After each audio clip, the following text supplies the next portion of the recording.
समय र सिर्जना ग्लोबल इन्ट्र्याक्सनको 9औं यो श्रृङ्खलामा हामीसँग अनलाइन मार्फत जोडिनुभएका सम्पूर्ण दर्शक एवं सहभागी महानुभावहरूलाई हार्दिक स्वागत गर्दै म न्यानो अभिवादन टक्राउन चाहन्छु। संसारमा कुनै पनि कुरा रहस्यमय छ भने सम्भवतः त्यो जीवन नै हुनुपर्छ र जीवन र जगतको रहस्य एकदम व्यापक छ। यसका आयामहरू फरक छन्। मंगल ग्रहमा कसरी बस्ती बसाउन सकिन्छ भनेर मानव सभ्यता यो 21औं शताब्दीमा तम्सिरहेको बेलामा अचानक आज एउटा दुर्घटना भएको छ। मानिसहरू आफ्नो क्षेत्रबाट आँखाले नदेखिने सूक्ष्म कोरोना भाइरससँग सङ्घर्ष गरिरहेका छन्। यस्तो अवस्थामा जीवनको रहस्य र जीवनको अर्थ हामीले राम्रोसँग नबुझेको कारणले इतिहासको यो कालखण्डमा यस्तो घटना घटेको हो कि र जीवनलाई कसरी हामीले चाहिँ सन्तुलित बनाउन सक्छौँ, कसरी हामी सुखी हुन सक्छौँ, यस्तो अवस्थाबाट हामी कसरी राम्रोसँग बस्न सक्छौँ र अरूलाई पनि बचाउन सक्छौँ भन्ने बारेमा भौतिक र पराभौतिक दृष्टिकोणबाट हामी विविध विषयहरूमा आज छलफल गर्न गएका छौँ। र यही क्रममा चित परिचित हाम्रो आजको मोडरेटर डाक्टर राजु अधिकारीज्यूलाई यो कार्यक्रम अगाडि बढाइदिनु हुनको लागि म हार्दिक अनुरोध गर्दछु। नमस्कार। नमस्कार डाक्टर साहब, यहाँहरू सबैलाई स्वागत छ, अभिवादन छ। अब केही क्षणका लागि, केही बेरका लागि हामी समय र सिर्जनामा जिन्दगीको मूल्य, जीवन जिउने कला, आध्यात्मिक जीवनशैली, पूर्वीय चिन्तन र पाश्चात्य चिन्तनको फ्युजन र वर्तमान जुन एक प्रकारको बन्दाबन्दी र भाइरसको जुन आक्रमण छ त्यसबाट बच्ने उपायहरू बारे चर्चा गर्छौँ। यतिखेर हाम्रो चर्चामा नर्वेबाट हाम्रा आदरणीय अग्रज भ्राता प्रोफेसर डाक्टर विशाल सिटौलाज्यू जोडिनु भएको छ। उहाँलाई हामी अभिनन्दन स्वागत गर्छौँ। यसै गरी नेपालबाट पूर्वीय चिन्तनका ज्ञाता साधक आदरणीय स्वामी योगी सोमराजज्यू पनि जोडिनु भएको छ। उहाँलाई पनि हामी स्वागत गर्छौँ। न्युयोर्कबाट हाम्रो आदरणीय विनोद रोका सर जो पूर्वीय चिन्तनका साधक हुनुहुन्छ, पेसाले कानुन व्यवसायी हुनुहुन्छ, उहाँलाई पनि हामी स्वागत गर्छौँ। यतिखेर सारा विश्वको चासो एउटै छ, बाँच्ने कसरी, जिउने कसरी, जोगिने कसरी। जीवन प्रतिको मूल्य, जीवनको मूल्य यतिखेर सबैलाई गहिराईबाट बोध भइरहेको छ। हो पनि तपाईँ हामी आफ्नो गाडीमा तेल हाल्ने बेलामा सक्कली हो कि होइन भनेर हेर्छौँ, तर खानेकुरा जब पेटमा जान्छ खानेकुरा सक्कली हो कि होइन हामी हेर्दैनौँ। तर यतिखेर एक श्वासमा कतै कीटाणु, जीवाणु, रोगाणु, भाइरस पस्ने हो कि भनेर हामी हरेक व्यक्ति सजग। त आज हामी चर्चा गर्दैछौँ वर्तमान परिवेश र सन्तुलित जीवनशैली। लामो समयदेखि पूर्वीय दर्शन र आधुनिक विज्ञानलाई जोडेर नर्वेको विश्वविद्यालयमा अध्यापन गराउँदै आउनुभएका शान्ति, जीवनमा आनन्द, योग, प्राणायाम, ध्यान, पूर्वीय दर्शनलाई अध्ययन गर्दै आउनुभएका आदरणीय विशाल सरसँग हामी अब केही सुन्न चाहन्छौँ। आजको परिवेशमा जीवनलाई सन्तुलित बनाउन के उपायहरू हुन सक्छन् डाक्टर साहब? धन्यवाद डाक्टर राजु अधिकारी लगायत सम्पूर्ण अति नै मान्नुपर्ने स्वामीजी नेपालबाट यस्तो गेरुवा वस्त्र लाएको एउटा स्वामी देख्न पाउँदा पनि मलाई अत्यन्त खुसी लागिरहेछ। म एकदमै पुलकित भएको छु हेर्दैदेखि। त्यस्तै संसारभरि हामीलाई हेरिराख्नु भएका महानुभावहरू। मैले के भन्न चाहे भने अब यो परिवेश यो जुन छ यो अब यसलाई आध्यात्मिक दृष्टिकोणले हेर्यो भने एउटा आदि दैविक दुःख हो र वैज्ञानिक आँखाले हेर्यो भने एउटा यो पेन्डेमिक हो। यो आइराख्छन्, यो पृथ्वीमा कैयौं पटक यस्ता खालका यी आदिवादीहरू आइरहेछन्। वास्तवमा मानवको सभ्यतामै पनि योभन्दा ठुल्ठुला पनि आइरहेछन्। त्यसैले यसलाई हेर्ने मेरो नजरिया भनेको यो हुने कुरा हो। भगवान बुद्धले भनेको पहिलो आदि सत्य सही छ, किन भन्दाखेरि लाइफ कन्टेन सफरिङ। यसलाई पहिला मैले सफरिङको रूपमा एक्सेप्ट गरिसकेपछि अनि बल्ल यसबाट बच्ने उपायहरू के हुन्, हाम्रो हातमा के छ, मनुष्यको हातमा के छ, त्यसलाई चाहिँ स्किलफुल्ली दुईटै प्रज्ञा र उपाय दुईटै मिलाएर अगाडि जाने खालको एप्रोच हामीलाई चाहिन्छ। हजुर, यसमा चाहिँ मलाई लाग्छ जुन यहाँ हजुरहरूका जुन जति पनि संसारभरि अहिले कुराहरू चलिरहेछन् प्रज्ञा र उपायकै बिचमा कुराहरू कहीँ भइरहेछन्, यस विषयमा हामी कुरा गर्दै जाउँला। हजुर, प्रोफेसर डाक्टर विशाल सर धेरै धन्यवाद। अब म आदरणीय स्वामीज्यूसँग आउँछु। तपाईँ हामी यतिखेर 100-200 वर्ष पुरानो नारा फेरि घन्काउँदैछौँ, राम्ररी हात धुनुपर्छ, मजाले नुहाउनु पर्छ, हात मिलाउनु हुँदैन, नमस्कार गर्नुपर्छ। वास्तवमा हाम्रो पूर्वीय संस्कृति फेरि संसारभरिका मान्छेहरूको जनजीवनमा फर्किएर आएको छ। स्वामीज्यू, हाम्रो पूर्वीय संस्कृतिको विशेषता चाहिँ के हो, यतिखेर सारा संसारले अंगीकार गर्न खोजिरहेको छ? धन्यवाद आदरणीय डाक्टर साहब। पूर्वीय संस्कार हाम्रो संस्कार अत्यन्त वैज्ञानिक छ। हामीले यो संस्कारलाई चाहिँ फेरि पुनरुत्थान गर्न पाएका छौँ हैन। र वास्तवमा यो हाम्रा ऋषिमुनिहरू रिसर्चर थिए, हाम्रा ऋषिमुनिहरू वास्तवमा वैज्ञानिक थिए। उनीहरूले 2 वर्ष, 10 वर्ष, 5 वर्ष मात्र नभएर लामो अनुसन्धानपछि हरेक कुराहरूलाई चाहिँ समाजमा ल्याएका थिए, चाहे त्यो शास्त्रको रूपमा होस्। हामीले प्रमाण खोज्छौँ, तर शास्त्रभन्दा ठुलो प्रमाण अरू कुनै पनि छैन। र आज यही संस्कार जो चाहिँ अत्यन्त वैज्ञानिक छ, मानव हितका लागि छ, मानव कल्याणका लागि मात्र नभएर यो वातावरणको लागि पनि अत्यन्त महत्त्वपूर्ण र वातावरण बचाउनको लागि, पर्यावरणलाई शुद्ध बनाउनको लागि पनि जुन संस्कार अत्यन्त वैज्ञानिक थियो, आज त्यही संस्कारले विश्वमा एउटा स्थान पाएको छ, पुनरुत्थान भएको छ, पुनर्जागृति भएको छ। र हाम्रो वैदिक संस्कृति जसले मानव हित मात्र नभएर, व्यक्तिगत हित मात्र नभएर विश्व मानवको कल्याणको लागि, विश्व प्राणीहरूको कल्याणको लागि जसले कार्य गर्दथ्यो, त्यो संस्कारलाई आज भुलेर हामी आज घरको न घाटको जस्तो भएका थियौँ।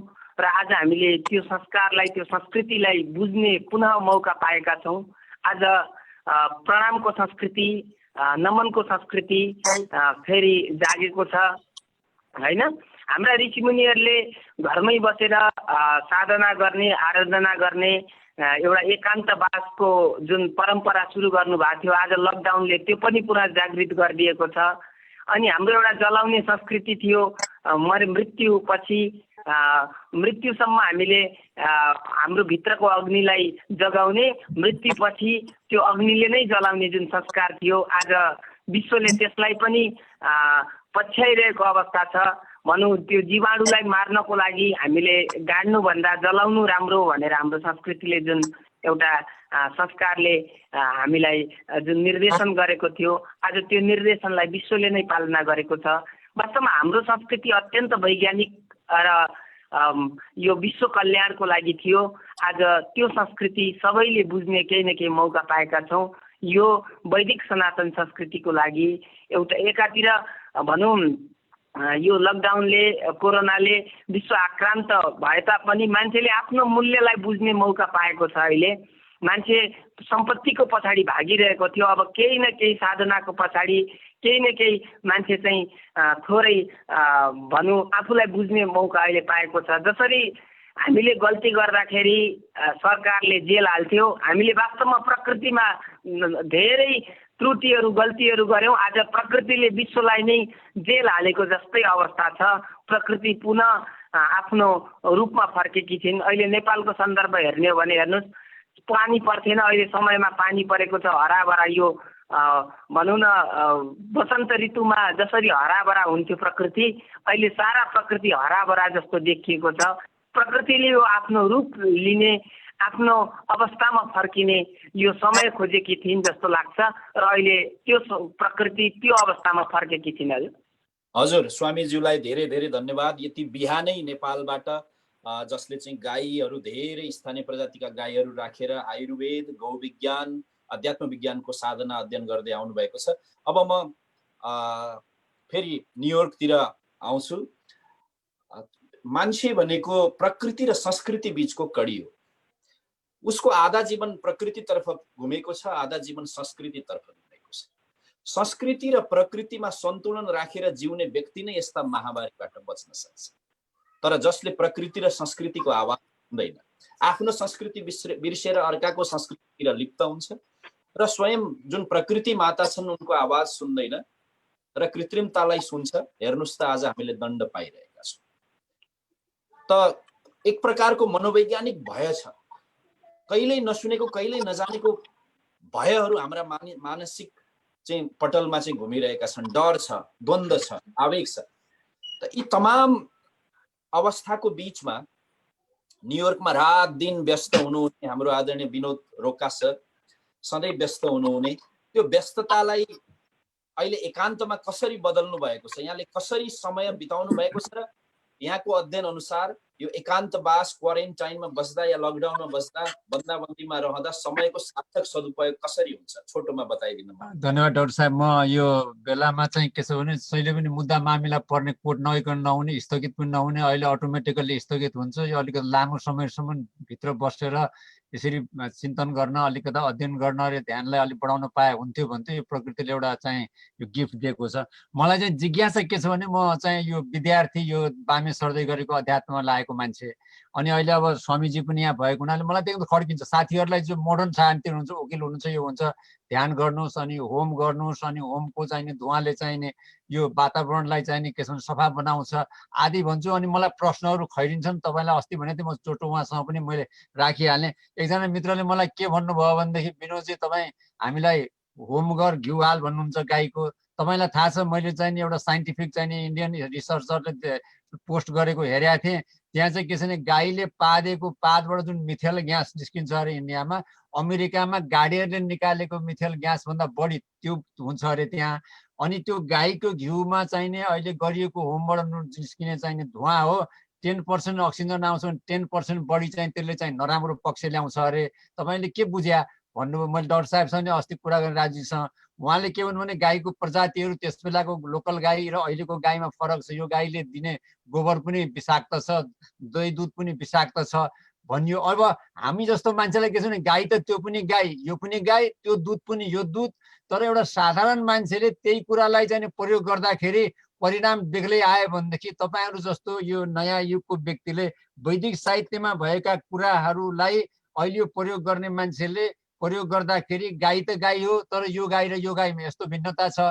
यी कुराहरू पनि अगाडि आइदियो भने मान्छेले के छ भने वैदिक सनातन चाहिने के छ भने पक्षको सत्यता त थाहा पाए लिटरेचरबाट, तर प्रयोगमा ल्याउँदाखेरि पनि त्यो हो रहेछ भन्नको लागि चाहिँ यो बीचका कडीहरूलाई पुरानै टेक्स्टमा मात्रै सीमित रहनुभन्दा यो आधुनिक कन्टेक्स्टमा बुझिने गरी अगाडि आइदियो भने नयाँ व्यक्तिहरूलाई अझ यो समयमा यो अध्यात्मतिर लाग्न, यो चाहिने लिटरेचरले भने कुरा थाहा पाउन सजिलो हुन्थ्यो। अब अहिले मैले वासिङटन पोस्ट आज पढ्दै थिएँ, 16,400 स्टडी भएछन् कोभिड-19 को बारेमा। यो के लक्षण हुन्छ भनेर प्रत्येक स्टडीले वान आफ्टर एनदर फेरि एउटा बढाउँदै गएका हुन्छन्।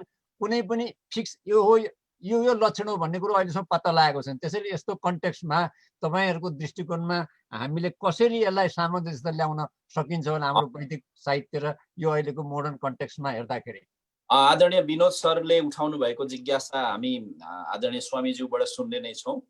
यतिखेर नर्वेमा चाहिँ एकदम मध्यराति छ। यो मध्यरातमा पनि हामी नेपाली दाजुभाइहरूको बीचमा उहाँ जागरण गरेर हाम्रो आदरणीय अत्यन्त प्रिय दाई विशाल सिटौलाजी हाम्रो बीचमा हुनुहुन्छ।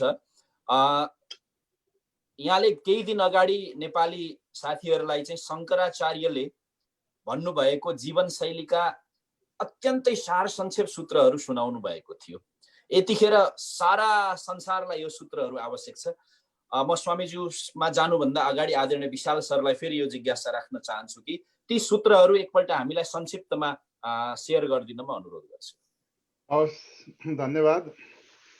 त्यो सूत्रमा जानुभन्दा पहिले हाम्रो विनोद रोका सरले भनेको कुरामा म केही कमेन्ट गर्न चाहेँ। किन भन्दाखेरि मेरो जिन्दगीको अर्को पाटो भनेको म यही ग्रिन हाउस ग्यासेस जुन उहाँले मिथेन भन्नुभयो, एकदमै हो, कार्बन डाइअक्साइड, यसैमा काम गरेको वर्षौं भएर हामीले लगभग 25 जना पिएचडी त्यसैको वरिपरि गरेर हुनाले अलिकति उहाँको कुरामा अलिकति वैज्ञानिक समझ पहिला त्यसलाई अलिक क्लियरिफाई गर्न मन लाग्यो। वास्तवमा के छ भन्दाखेरि जहाँसम्म यी हरित ग्यासहरू छन्, nitrous oxide, methane, carbon dioxide, यिनीहरूमा यो जुन मिथेनको कुरा छ, जस्तो अब लाइभस्टक प्रोडक्सनबाट पनि मिथेन इमिट हुन्छ। तर मेन मिथेनको अहिलेको समस्या भनेको तपाईँको के अरे जुन सिङ्क स्ट्रेन्थ हुन्छ, जुन एटमोस्फियरबाट जुन माटोले मिथेन एब्जर्प्सन भन्छ, त्यो स्ट्रेन्थ घटिरहेको हुनाले ज्यादा मिथेन चाहिँ आकाशमा त्यो वायुमण्डलमा रहने एउटा ठुलो कुरा त्यो हो।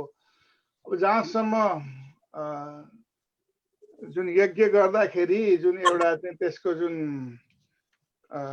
इमोसनल र साइकोलोजिकल बेनिफिटहरू छन्, त्यसलाई मध्यनजर राख्यो भने मान्छेहरूले जसले जुन कल्चरमा त्यसको एउटा एक्सेप्टेबिलिटी छ, जसले चाहिँ तपाईँको वेलबिङलाई कन्ट्रिब्युट गर्छ, मलाई जहाँसम्म लाग्छ त्यो घिउको यज्ञ अथवा त्यो घिउ जलाउँदाखेरि जुन आउने भन्दाखेरि पनि जुन प्रकारले सिङ्क स्ट्रेन्थ घटेर गइरहेछ त्यतातिर फोकस गर्नु पर्ला। अब यसमा धेरै अर्को विषय हो। त्यसैले हजुरले अर्को कुरा के सोध्नु भन्दाखेरि अब अहिलेको परिवेशमा के अरे यो मनलाई सन्तुलन राख्नलाई, शरीरलाई सन्तुलन राख्नलाई र रियालिटीलाई जस्ताको तस्तै बुझेर अघि मैले भनेअनुसार जुन प्रज्ञा र उपाय दुईटैलाई मिलाउन खोज्यो भने हाम्रो विस्डम ट्रेडिसनतिर पनि जानुपर्ने हुन्छ। हाम्रो जुन आध्यात्मिक धरोहरहरू छन् त्यतातिर पनि अलिकति फोकस गर्नुपर्ने हुन्छ। यसमा मैले आफूले गरेको जुन स्टडी हो, जुन चाहिँ विस्डम ट्रेडिसनमा के रहेछ त, कसरी मनलाई चाहिँ निर्मलीकरण गरिसकेपछि रियालिटीलाई जस्ताको तस्तै हेर्ने, जुन प्यानिक नभइकन अथवा स्ट्रेस एन्जाइटी नभइकन, फियर डर नलागिकन कसरी सामना गर्ने शक्ति र कसरी आफू अविचलित हुन सकिन्छ, अविचलनको विज्ञान, यस विषयमा 7 वटा सूत्र दिनुभएको छ। अब पहिला त सबैले धेरैले यो त राजु सरकै विषय हो हैन, you have to pay attention to the hygiene of the body, अनि बडीलाई पनि सन्तुलित राख्नु पर्यो। शरीर ठिक नभएसम्म तपाईका अरू कुराहरूसँग तालमेल मिल्दैन, किनभने मन पनि त यो मनको सिट पनि त शरीरै हो हैन। त्यसैले भनिन्छ त्यसका लागि हित मित परिभोजी खाना ठिक राख्नु पर्यो, जुन खानाले चाहिँ तपाईको जहिले पनि यो ब्याड इमोसनहरू, नेगेटिभ इमोसनहरू एक्टिभेट गर्छ। जस्तो खालका तामसिक फुडहरू भए, राजसिक फुडहरू भए, फास्ट फुडहरू भए, त्यसलाई कम गरेर सात्विक फुड खानु पर्यो, भेजिटेरियन फुड खानु पर्यो। किन भन्दाखेरि जुन मिथेन एमिसन चाहिँ ज्यादा भन्दा ज्यादा चाहिँ तपाईको यो बिफ प्रोडक्सनबाट पनि हुँदो रहेछ भनेर देखाएको छ। त्यसलाई कम गर्नलाई बरु भेजिटेरियन डाइटतिर जानु पर्यो हैन। यज्ञतिर फोकस गर्नु भन्दा पनि भेजिटेरियन डाइटतिर फोकस गर्यो भने त्यो कम हुने भयो। त्यस्तै दोस्रो सूत्र भनेको अब जुन यसबाट त यसमा धेरै कुरामा लिङ्क गर्न सकिन्छ, मैले भनिहालेँ। त्यस्तै मेडिटेसनमा धेरै यो चाहिँ मेन्टल हाइजिनको लागि बहुत बहुत जरुरी छ। किन भन्दाखेरि मन व्यग्र भयो, मन अस्तव्यस्त भयो भने आफूलाई मात्रै होइन, इमोसनल कन्ट्याजियन भनिन्छ जुन साइन्समा, आफ्ना वरिपरि भएका मान्छेहरू र आफूले जसको बारेमा चिन्तन गरिरहेको छ त्यहाँसम्म इनर्जी पुग्दो रहेछ। इमोसनल कन्ट्याजियन यो फेरि कुनै यो धर्मले कुरा गरेको कुनै बिलिफ होइन, यो this is scientific verified fact. यसमा चाहिँ social cluster analysis of happiness यसबारेमा रिसर्च भएको छन्। त्यो भएको हुनाले त्यसलाई ब्यालेन्स गरेर आफूलाई स्वस्थ राखिसकेपछि त्यसको प्रभाव आफ्ना वरिपरिका प्रियजनहरू मित्रहरूमा पनि जाँदो रहेछ। त्यसपछि अब मेडिटेसनमा त राजु सरै हुनुहुन्छ सबैभन्दा ज्यादा अथोरिटी हैन। यसमा चाहिँ लगभग 8000 देखि 10000 पब्लिकेसन भएका छन्, यो पनि इम्पोर्टेन्ट छ। अनि त्यसपछि अब यस्तो बेलामा सारा प्रब्लम टकहरू मिडियाको यदि ओभरडोज हेर्नुभयो, कति नेगेटिभ कुराहरू प्रोलिफरेट गरिरहेछ, त्यसलाई पनि बहुत त्यसको डजलाई पनि घटाउनु पर्छ हामीले।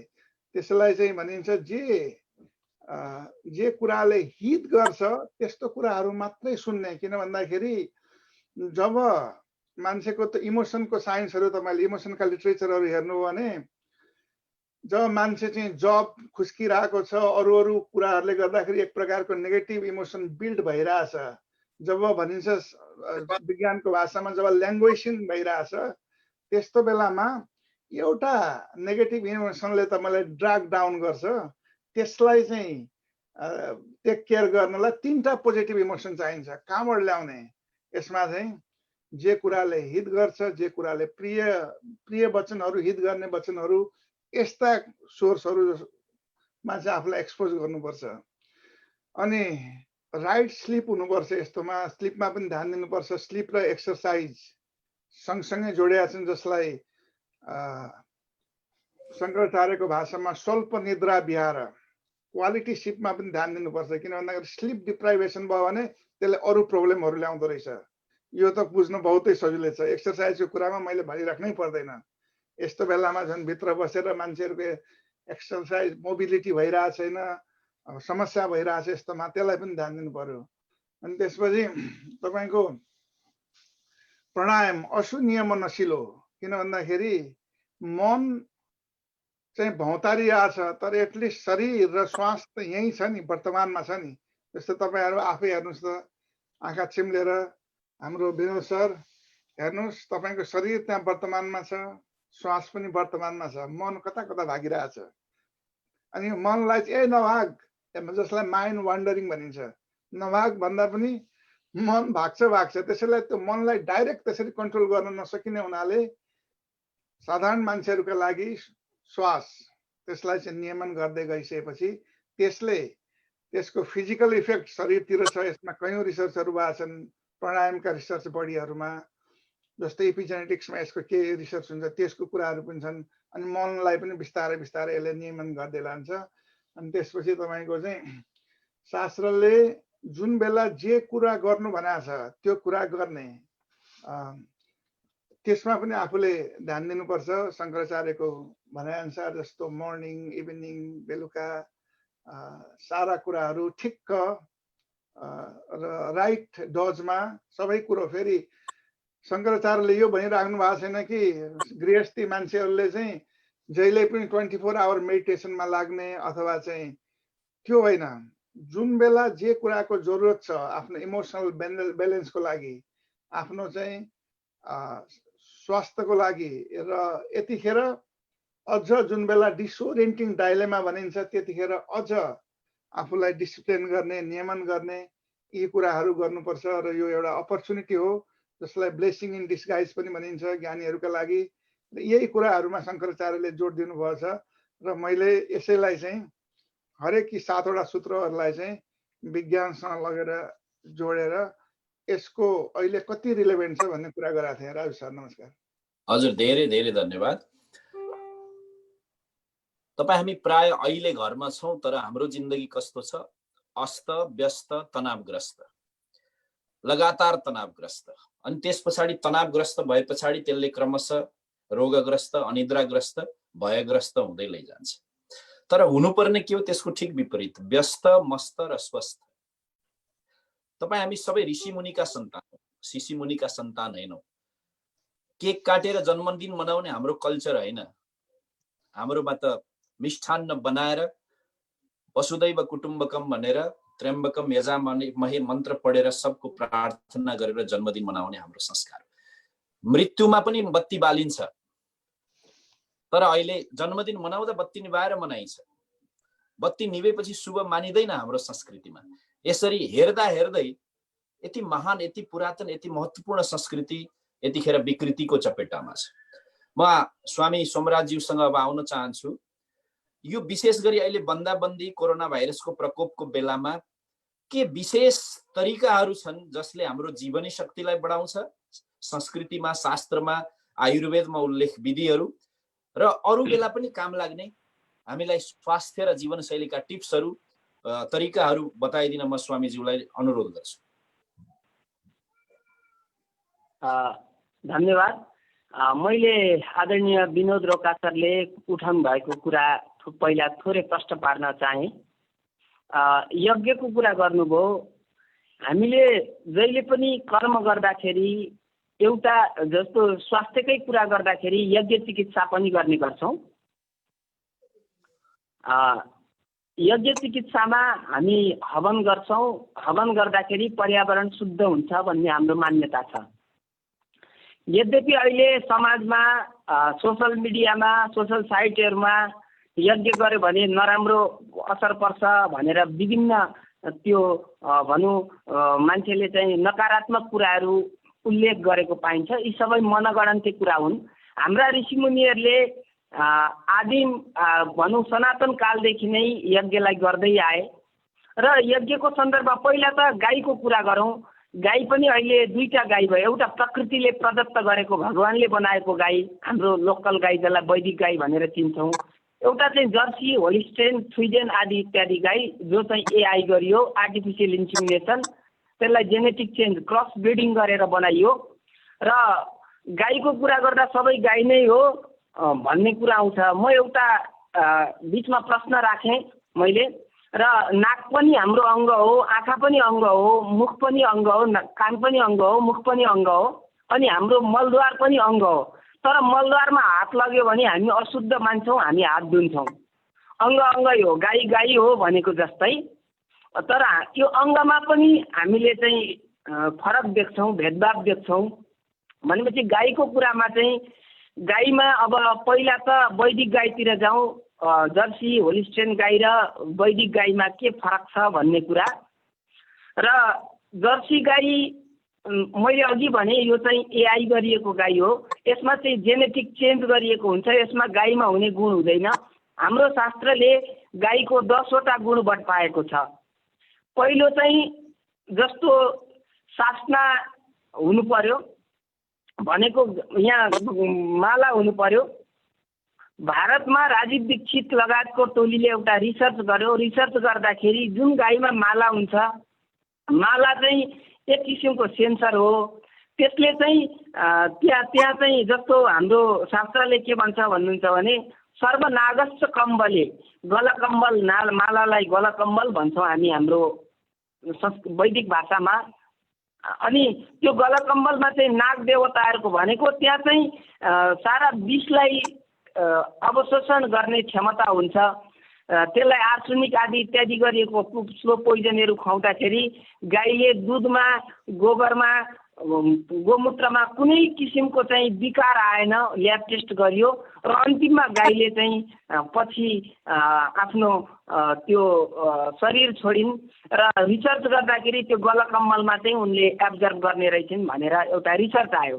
भन्न खोजेको के भन्नुहुन्छ भने वैदिक गाईले दिएको गव्य अत्यन्त पवित्र हुन्छ, यसमा कुनै किसिमको नकारात्मकता हुँदैन।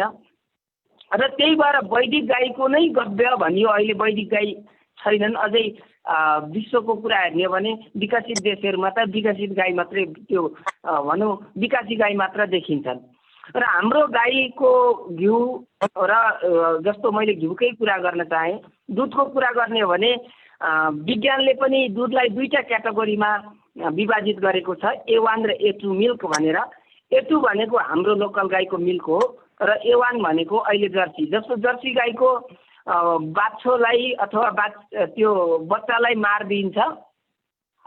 कुनै पनि जस्तो हामी गाई जन्मेपछि मात्रै दुध आउँछ, यसको अर्थ हो पहिलो अधिकार बाछा बाछीको हुन्छ। अनि जब गाईले बाछाले दुध जब पिउँदाखेरि त्यो वात्सल्य भनेको संसारको सबैभन्दा ठुलो प्रेम हो। प्रेमको प्रतीकको रूपमा दुध अमृत रूपमा दिन्छन्। तर अहिले विभिन्न किसिमका उत्तेजित इन्जेक्सन लगाएर दुध दुइन्छ। चाइनामा एकचोटि एकजना महिलाले आफ्नो बच्चालाई दुध खुवाउँदाखेरि बच्चाको मृत्यु भयो। अनि मृत्यु हुँदाखेरि किन भयो भनेर रिसर्च हुँदाखेरि चाहिँ महिला असाध्यै रिसाकी रहेछन्। रिसाको बेलामा स्तनपान गराउँदाखेरि फ्री रेडिकल्सहरू जन्मियो। त्यो हाम्रो अक्सिडेसन प्रक्रिया बिग्रियो। अक्सिडेसन प्रक्रिया रिसाउँदाखेरि हाम्रो ब्रिदिङ पनि बिग्रेको हुन्छ। अक्सिडेसन प्रक्रिया बिग्रेपछि शरीरमा फ्री रेडिकल्स जन्मियो र त्यही त्यो मन्द विषको कारणले बच्चाको चाहिँ मृत्यु भयो भन्ने एउटा रिसर्च पनि छ, त्यो हेर्न सकिन्छ हामीले। र रह्यो कुरा अब घिउको कुरा। अब लोकल गाईको घिउले एचडिएल बढाउँछ, जर्सी गाईको घिउले एलडिएल बढाउँछ। एचडिएल भनेको गुड कोलेस्ट्रोल हो, एलडिएल भनेको ब्याड कोलेस्ट्रोल हो।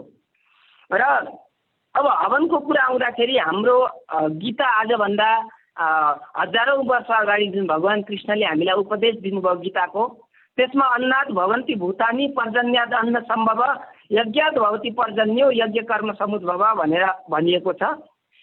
जबसम्म अन्न हुँदैन तबसम्म प्राणीहरूको अस्तित्व रहँदैन। अन्नमय शरीर पनि छ। विश्वमा प्राणीको अस्तित्व जगाउनको लागि अन्न जरुरी छ। अन्न कहिले हुन्छ भन्दा जब यज्ञ गरिन्छ, जब हवन हुन्छ, हवन गरिन्छ, अनि अन्न तब मात्र सम्भव छ। अनि हवन गऱ्यो भने के हुन्छ? अन्नाद भवन्ति भूतानि, अन्न भयो भने भूत प्राणीहरूको अस्तित्व हुन्छ। पर्जन्यात् जलसको, वृष्टि भयो भने, पानी भयो भने मात्र अन्न हुन्छ। अनि यज्ञात् भवति पर्जन्य, यज्ञ गऱ्यो भने मात्र पानी पर्छ। एउटा रिसर्च छ, हेर्नु होला। यज्ञ गर्दाखेरि प्रोपिलिन अक्साइड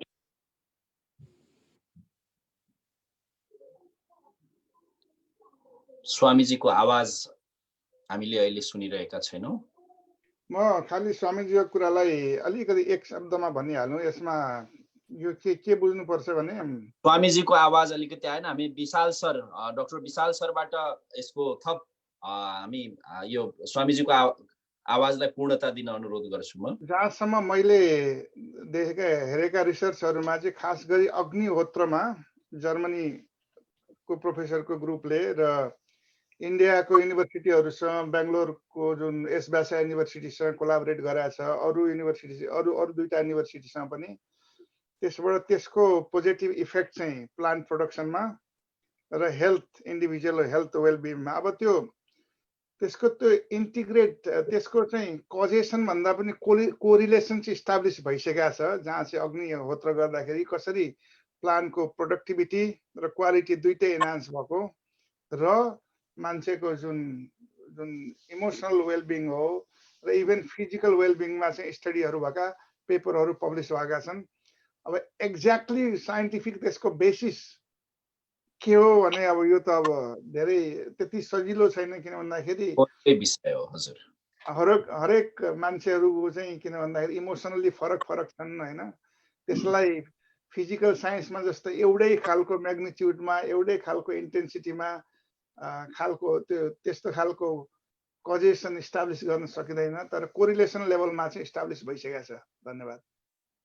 धेरै धेरै धन्यवाद डाक्टर साहब। हाम्रो बिचमा नेपालबाट यो चाहिँ बुद्ध ध्यान परम्परा, पूर्वीय संस्कृतिमा लामो अध्ययन गर्नुहुने, पेसाले पत्रकार र अहिले माइन्डफुलनेस मेडिटेसन, क्रियायोग लगायतका विषयमा उहाँको शोध अनुसन्धान चल्दैछ र उहाँ पिएचडी को शोध व्यक्ति हुनुहुन्छ। हामी छत्र कार्की सरलाई स्वागत गर्छौँ हाम्रो यो चर्चा समय र सिर्जनाको कडीमा। हाम्रो आदरणीय स्वामीज्यू बोल्दै हुनुहुन्थ्यो, उहाँको आवाज म आदरणीय विनोद सरलाई यहाँको केही प्रश्न छ भने म राखिदिन अनुरोध गर्छु। हाम्रो छत्र सर पनि हुनुहुन्छ, आदरणीय विशाल सर, सोमराज शर्मा। अहिले छत्र सरको आगमन भएको हुनाले माइन्डफुलनेस का विषयमा, ध्यानका विषयमा केही प्रश्न छन् भने म राखिदिन विनोद सरलाई अनुरोध गर्छु। खुसी लाग्यो छत्र सरलाई त्यहाँ देख्दाखेरि। जस्तो अहिले म पनि विपස්සनाको साधनामा 20-25 वर्षदेखि अलिकता सिक्दैछु, लाग्दैछु र माइन्डफुलनेसको कुरा एउटा छ।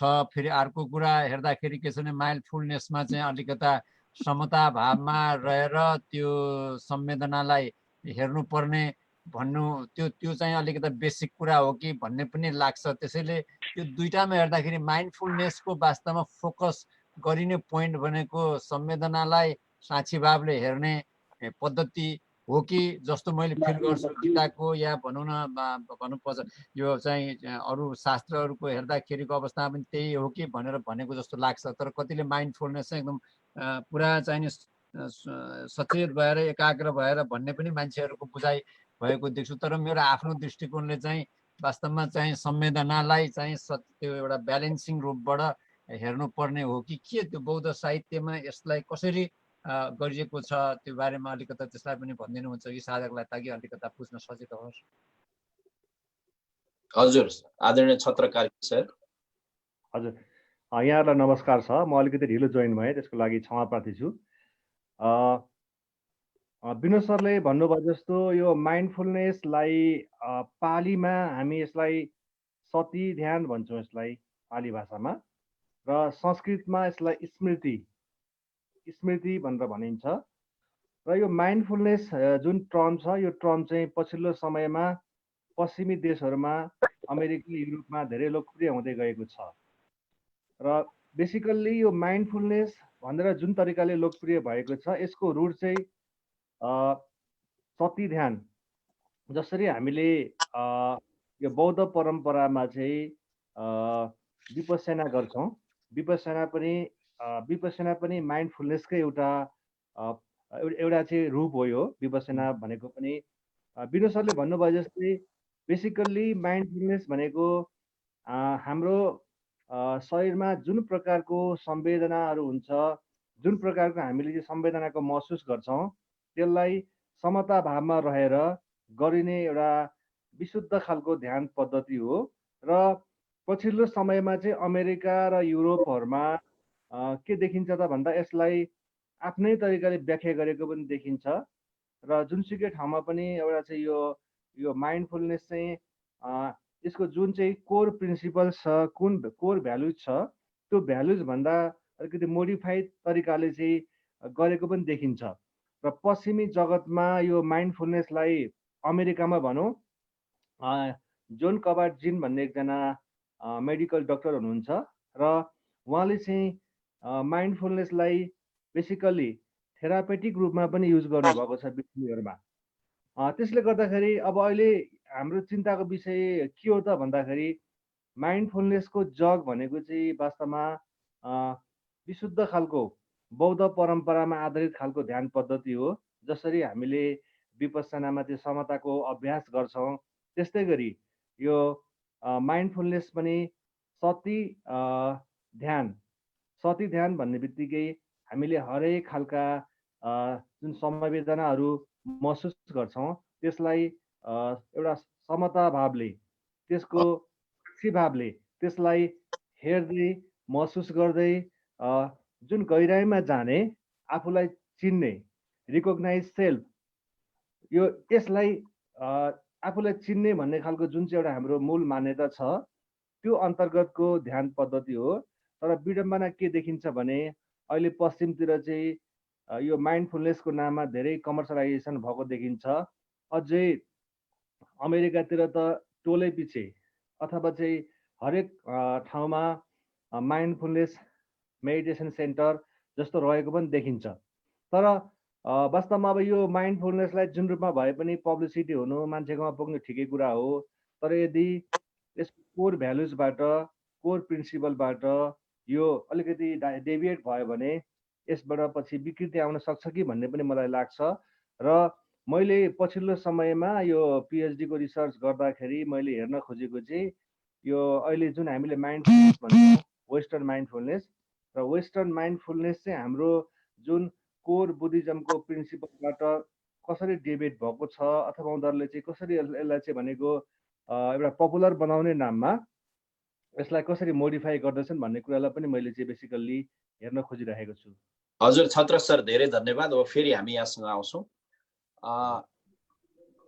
मान्छेको जीवनको लक्ष्य, अन्तिम लक्ष्य के हो त भन्दा खुसी हुनु हो, आनन्दित हुनु। हामी जे गर्छौँ सबै गर्नुको पछाडिको उद्देश्य सतचित आनन्द। जीवन छ, जीवन हुनु सत्य हो। मन छ, मन हुनु चेतना चैतन्य सतचित हो। र मन र शरीरको जीवन अस्तित्वको खोजी खुसी हुनु। त एउटा ताप्लेजुङको गाउँमा जन्मिएको व्यक्ति मधेस हुँदै भारत हुँदै फेरि नर्वेमा आएर अहिले संसारलाई खुसी हुन सिक भन्ने एउटा भिडियो, एउटा अभियान, एउटा आन्दोलन लिएर हाम्रो विशाल सर, प्रोफेसर विशाल सिटौला हिँडिराख्नु भएको छ। र नेपाल, भुटान, श्रीलङ्का लगायतका देशहरूमा, अफ्रिकन देशहरूमा चाहिँ कसरी शान्ति पुनर्स्थापित गर्ने भन्ने अभियानमा हुनुहुन्छ। हामी विशाल सरबाट सुन्न चाहन्छौँ कि छोटोमा यहाँले भनिदिनु पर्दा सूत्र क्याप्सुल खाए जस्तो खुसी हुने उपाय के होला? धन्यवाद। अब यसमा हाम्रो छत्र सरकै कुरालाई म अगाडि बढाउँ। जबसम्म हामी जुन कन्सेप्चुअल माइन्डले सारा दुनियाँको लागि यस्तो राम्रो नराम्रो सारा कन्सेप्टहरू जुन क्रिएट गरिरहेको छ कन्टिन्युअसली, यसलाई रेगुलेट नगरिन्जेलसम्म मान्छे खुसी हुँदैन। वास्तवमा जुन विपस्सना ध्यान भनेको वास्तवमा साइन्टिफिक ल्याङ्ग्वेजमा हाम्रो कसरी नन कन्सेप्चुअल माइन्डलाई एक्टिभेट गरेर रियालिटीलाई जस्ताको तस्तै बुझेपछि खुसी त भित्रै छ, खुसी त बाहिर छैन। खालि आफ्नो नन कन्सेप्चुअल माइन्डलाई युज कसरी गर्ने। अब यो पश्चिमी science non conceptual mind what is that भन्दा चाहिँ त्यहाँ सुरु भइहाल्छ कुरा होइन। तर भगवान् बुद्धको एउटा नयाँ मेथोडोलोजी हो जसले चाहिँ हाम्रा सारा जुन राग, द्वेष, क्रेभिङ, एभर्सन यी सब कुराहरूले जुन क्रिएट गर्छ, जुन हाम्रा सुख दुःखका अनुभवहरू, त्यसलाई गहिरिएर हेऱ्यो भने त ओहो यो सुख दुःख त मेरो कन्स्ट्रक्ट पो रहेछ त, मैले पो गराएर रहेछ त, यो त वास्तवमा यो जुन दुःख हो यो पनि धेरै जसो त मैले नै क्रिएट गराएर रहेछ भन्ने राम्रो ज्ञान भइसकेपछि अनि खुसीको यात्रा सुरु हुन्छ, वास्तविक खुसी। हजुर। त्यसैले मैले जहाँसम्म देखेँ अलिकति प्रज्ञा त चाहिन्छ नै, एउटा किन चाहिँ त्यो एउटा विशेष दृष्टिको जरुरत छ। प्रज्ञालाई अति सामान्य भाषामा बुझाउँदा के होला यसको अर्थ डाक्टर साहब? प्रज्ञा भनेको त्यो ज्ञान हो, त्यो अन्डरस्ट्यान्डिङ हो जसले चाहिँ रियालिटीलाई जस्ताको तस्तै हेर्नको लागि एउटा थ्योरिटिकल फ्रेमवर्क दिन्छ, त्यो हो प्रज्ञा। तर त्यो प्रज्ञा आफू आफैमा कुनै कम्प्लिट छैन, त्यसका लागि उपाय पनि चाहिन्छ, उपाय कौशल जसलाई भनिन्छ। जस्तो अब कति तपाईँहरूले देख्नु भएको छ के अरे इन्डिया पनि राजु सरले पनि मैले पनि धेरै त्यस्तो खालको सम्पर्क गरेका छौँ। कति ज्यादा ठुल्ठुला सेन्टहरू पनि सानो कुरो उनीहरूको वर्ल्ड भ्यूसँग नमिल्ने खालको आयो भने कसरी रिएक्ट गर्छन्। हजुर। ठुल्ठुलो सभामा पनि चाहिँ के अरे जान्छन्, उनीहरूले सानो आसन पाएनन् अथवा के अरे गाजरको हलुवा खान पाएनन् भने कस्तो रिसाउँछन् थाहा छ नि हामीलाई। त्यो किन भन्दाखेरि प्रज्ञा पार्ट मात्रै बुस्ट भएको छ, उपाय पार्ट अथवा त्यो रियल इम्प्लिमेन्ट भएको छैन जिन्दगीमा होइन। त्यसैले खुसी हुनलाई यो दुइटै जरुरत जुन छ, जुन भगवान् बुद्धले दिनुभएको कुराहरू, यो एउटा वर्ल्ड भ्यू हो। तर त्यति भन्दैमा फेरि बुद्धको बुद्धिस्ट हुन जरुरत छैन, वास्तवमा आफूमा प्रयोग गरेर हेर्ने। र जुन भनिन्छ नि मुसलमानहरूमा अथवा सुफीहरूमा जसलाई भनिन्छ हक यकिन भनेको, जस्तो अघि मैले नन कन्सेप्चुअल माइन्ड भने नि, आफूलाई रियली अल्लाहसँग चाहिँ एउटा तालमेल मिलाउँदाखेरि त्यो आनन्दको एक्सपिरियन्स यहाँ होइन कि यहाँ कसरी भइरहेछ भनेर एक्सपिरियन्स जस्ताको तस्तै गर्न थालिसकेपछि ओहो अल्लाह र म त एउटै रहेछौँ, जस्तो अनहल हक भन्ने छ नि, त्यो अल्लाहको जुन अन्डरस्ट्यान्डिङ जुन खुसीको छ र मैले खोजेको त एउटै रहेछ भने जानिसकेपछि त मान्छे मस्त मलङ्गर हुन्छ होइन। त्यो अर्को लाइन भयो। त्यस्तै यसका लागि जुन उपाय कौशल जुन भने भगवान् बुद्धले त करुणा दयाको कुरा छ, उपाय कौशलका लागि करुणा। हेर्नुहोस् त क्रिस्चियनिटीमा जिसस क्राइस्टको करुणा र प्रेम, जसले उनलाई क्रुसिफाई गरेर क्रसमा चढाएको थिए, त्यतिखेर पनि उनको अवेकनिङ हेर्नुहोस्, उनको समता हेर्नुहोस्। जस्तै उनले चाहिँ समता भएर ती मान्छेहरू जसले उनलाई क्रुसिफाई गरे तिनीहरूका लागि पनि परमात्मासँग एउटा दया मागिराख्नु भएको छ। हे परमात्मा यिनीहरूलाई माफ गरिदिनु, यिनीहरूप्रति पनि करुणा गरौँ, किन भन्दाखेरि यिनीहरूले के गरिरहेछन् यिनीहरू आफैलाई थाहा छैन। यिनीहरूले जे गरिरहेछन् यो कन्सेप्चुअल माइन्डको ओभर युज गरेर यहाँ भइरहेछ। वास्तवमा जसले क्रुसिफाई गरे उसले पनि त पछि बहुत पश्चाताप गरेका छन्, उसलाई पनि थाहा थियो कि मैले चाहिँ राइटली प्रोसिक्युट गरिरहेको छैन यो मान्छेलाई भनेर होइन। त्यसैले समग्रमा खुसीको विज्ञान भनेको आफूभित्रको खुसी डिस्कभर गर्ने हो र यसका लागि डिफ्रेन्ट बाटा हुन सक्छन्। धन्यवाद। धेरै धेरै धन्यवाद डाक्टर साहब। अब आदरणीय विनोद सर, डाक्टर मधु सर, हजुरहरूको केही जिज्ञासा छ भने हामी अन्तिममा छौँ। स्वामीज्यू, अघिको प्रश्नका उत्तरका लागि हामी सबै चाहिँ मुमुक्षु छौँ, इच्छुक छौँ।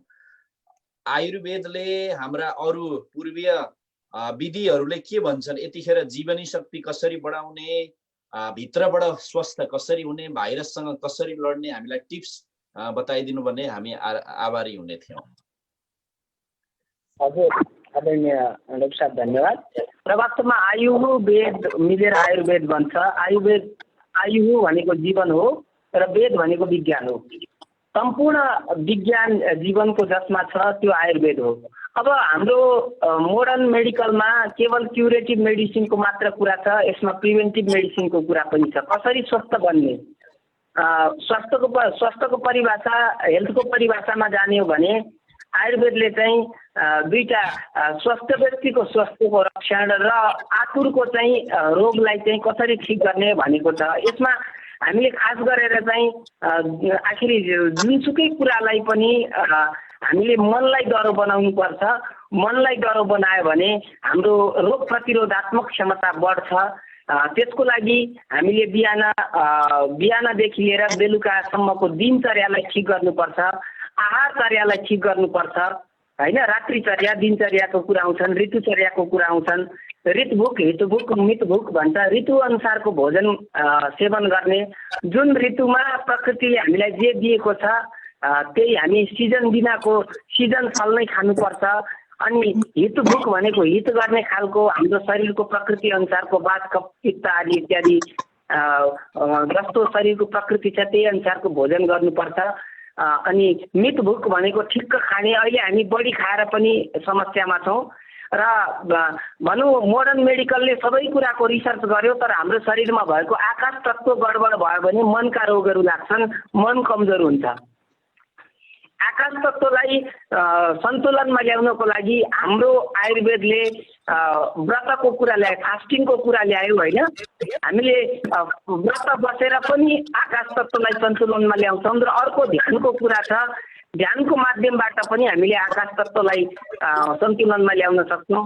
जबसम्म हामीले आफैलाई बुझ्दैनौँ, जबसम्म हामी अरूबाट शान्ति र आनन्द चाहन्छौँ, पार्टनरबाट अथवा कुनै मित्रबाट हामीले अपेक्षा गर्छौँ भने कहिले पनि शान्ति प्राप्त गर्न सक्दैनौँ। शान्ति आफैभित्र आउने चिज हो, आफैभित्र निहित चिज हो। जबसम्म हामीले आफैभित्र त्यो आनन्द खोज्दैनौँ तबसम्म प्राप्त गर्दैनौँ भनेर विभिन्न ध्यानको कुराहरू पनि सिकाएको छ होइन। आयुर्वेद र योग, अष्टाङ्ग योगको, आयुर्वेदमा योगको कुरा पनि छ केही हदसम्म। त्यसमा अझै अष्टाङ्ग योग हामी सामान्य व्यक्तिको लागि अष्टाङ्ग योग असाध्यै राम्रो हुन्छ। र अब खानपिनको कुरा गर्ने हो भने हामी बिहान सूर्योदयमा उठ्ने, त्यसपछि उषापान गर्ने होइन। अनि योग व्यायामको कुरा छ। अनि भोजन पनि कति समयमा गर्ने, कस्तो गर्ने भन्ने कुरा छ। र हाम्रो नेपाली शैलीको भोजन जसमा हामीले एक दलीय अन्न खान्छौँ, अनि दुई दलीय अन्न खान्छौँ, अनि अलिकति भनौँ सूक्ष्म पोषक तत्त्व प्राप्त गर्नको लागि त्यसलाई पचाउनको लागि हामीले चटनी खान्छौँ। अनि ऋतु अनुसारको भोजन गर्छु, असाध्यै राम्रो छ। र खास गरेर अहिले इम्युन सिस्टम बढाउनको लागि चाहिँ सबैभन्दा राम्रो चाहिँ हामीले पहिला आफैलाई बुझ्नुपर्छ। एकान्तवास हो यो लकडाउन भनेको। यतिखेर हामीले साधना गर्ने, ध्यान गर्ने, अनि आफैलाई बुझ्ने कोसिस गर्ने, म को हुँ, मेरो अस्तित्व के हो भनेर बुझ्ने कोसिस गर्नु जरुरी छ। हामी बढी महत्त्वाकांक्षी भएर आज विभिन्न भनौँ आत्महत्यासम्म गर्ने अवस्थामा पुगिसकेको अवस्था छ। आफैलाई जसले बुझ्छ त्यसको चाहिँ आनन्दित मन भएर हामी अघि हाम्रो आदरणीय डाक्टर विशाल सरले बताउनु भएको जस्तो हाम्रो जुन अवचेतन मन छ, हामीले मनका सारा स्तरलाई बुझ्न भनेको साधनाको माध्यम नै हो। साधना गरेन भने हामी अपूर्ण रहन्छौँ। साधना गरेपछि पूर्ण जीवन हुन्छ। पूर्ण जीवन भनेको अस्वस्थ जीवन होइन, स्वस्थ जीवन हो। अब यसलाई इम्युन सिस्टम बढाउनको लागि हाम्रो पाचन शक्तिलाई बढाउनु पर्यो। हाम्रो शरीरको तापक्रमलाई बढाउँदाखेरि इम्युन सिस्टम बढ्छ। त्यसको लागि हाम्रो भान्सामा, नेपाली भान्सामा प्रयोग हुने भनौँ दालचिनी छ, तेजपात छ, हल्दी छ। हल्दी आफैमा एन्टिबायोटिक हो, आफैमा प्राकृतिक, यो जैविक पनि हो र सबै भनौँ यसले हाम्रो इम्युन सिस्टमलाई बढाउने काम गर्छ। अनि ल्वाङ छ, सुकमेल छ, गुर्जो छ, यस्ता विविध भनौँ जिरा छ, मसला छ। यी सबै कुराहरू चाहिँ हाम्रो रोग प्रतिरोधात्मक बढाउने खालका जडीबुटी हुन्। हाम्रो भान्सामा 48वटा जडीबुटी हुन्छ। आज हामीले हाम्रो भान्साकै जडीबुटीलाई, औषधिलाई हामीले बिर्सेर आज दुःख पाइरहेका छौँ। वास्तवमा स्वास्थ्यको सुरुवात भनेको, अस्पताल भनेको पहिलो अस्पताल हाम्रो भान्सा हो। स्वास्थ्य हाम्रो जीवनमा चाहिँ भान्साबाट सुरु हुनुपर्छ। तर हामी बाहिर खोज्न गयौँ, हस्पिटलमा खोज्न गयौँ।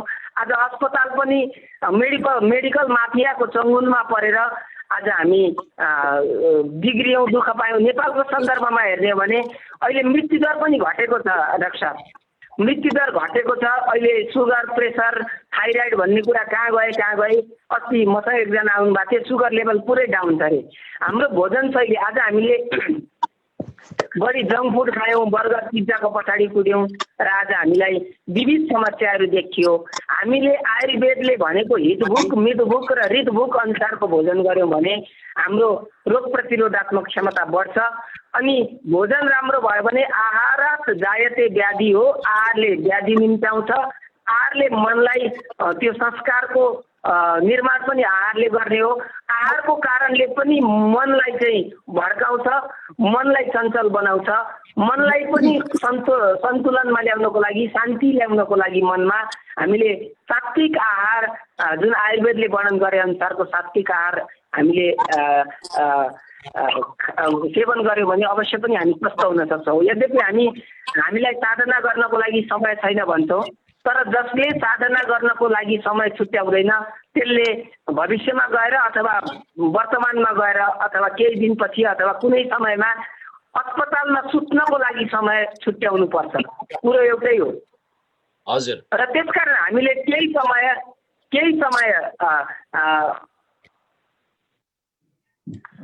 साधनाको लागि पनि छुट्याउनु जरुरी छ। स्वामीज्यू धेरै धेरै धन्यवाद।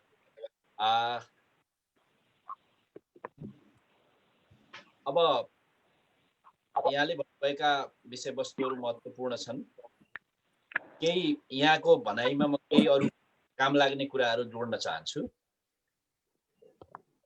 कागती तपाईँ हाम्रो घर भान्सामा सबैकोमा छ। सिट्रिक एसिड भन्छ, स्वरूपमा अम्लीय हुन्छ, पेटमा पुगेपछि, मुखमा पुगेपछि त्यो क्षारीय हुन्छ। कागती पानी प्रशस्त मात्रामा तातो पानी खाऊ। त्यसै गरी हाम्रो 3 छाक खाने बानीलाई 2 छाकमा घटाएर 1 छाक फास्टिङ गरौँ, ताकि पाचन राम्रो होस्, रगत सफा होस्, जीवनी शक्ति राम्रो होस्। यदि भोकै लागेमा सुप, फलफुल मात्रै खाने गरौँ, 3 छाकमा 1 छाक कच्चा पदार्थ खाने गरौँ।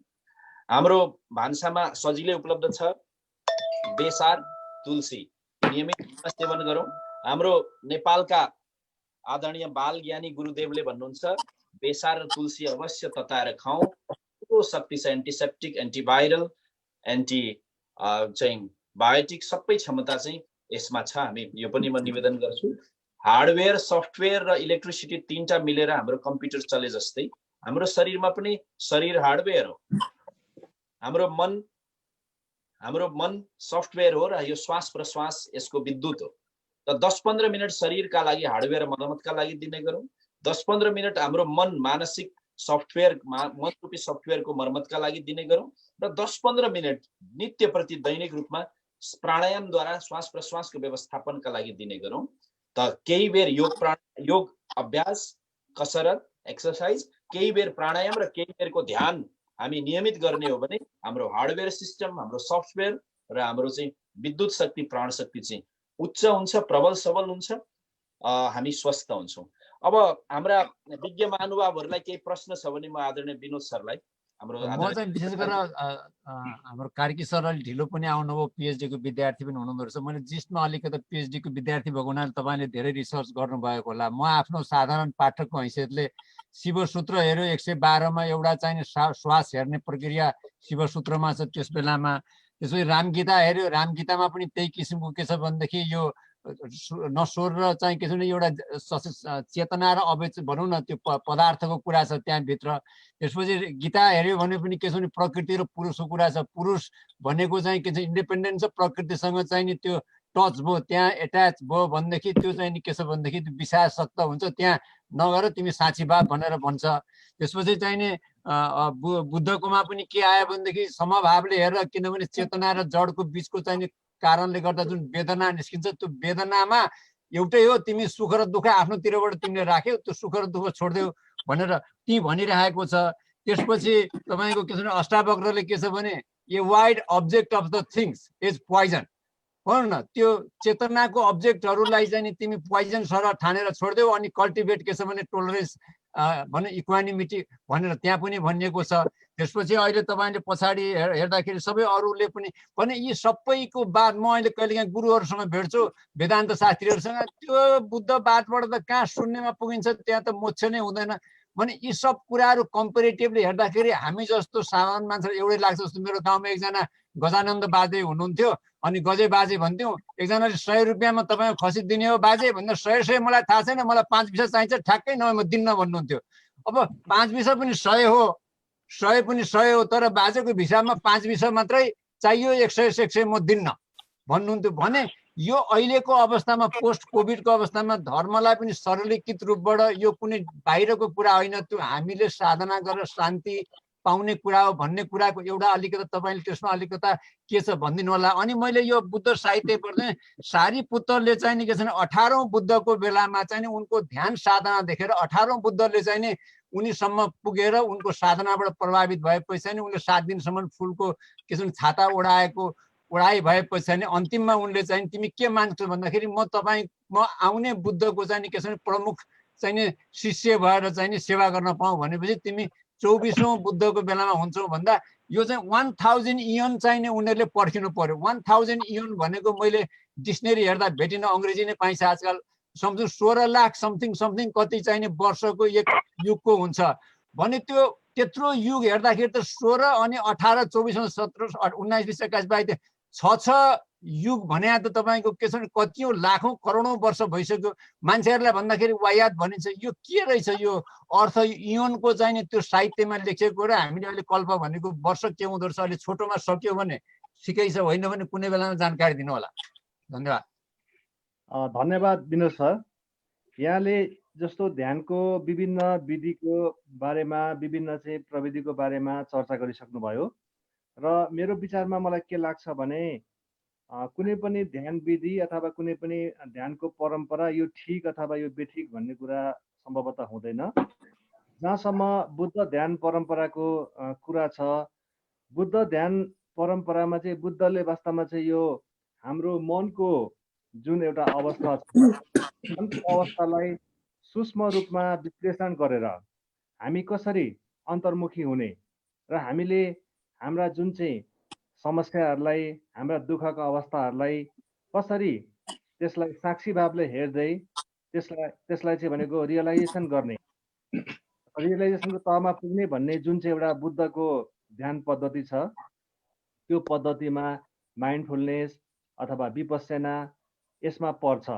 यसको अर्थ चाहिँ यहाँले भन्नुभयो जस्तै अब अहिले ध्यानका विभिन्न पद्धति छन्। हाम्रो चाहिँ सनातन धर्ममा पनि यसको बारेमा चर्चा गरिएको छ।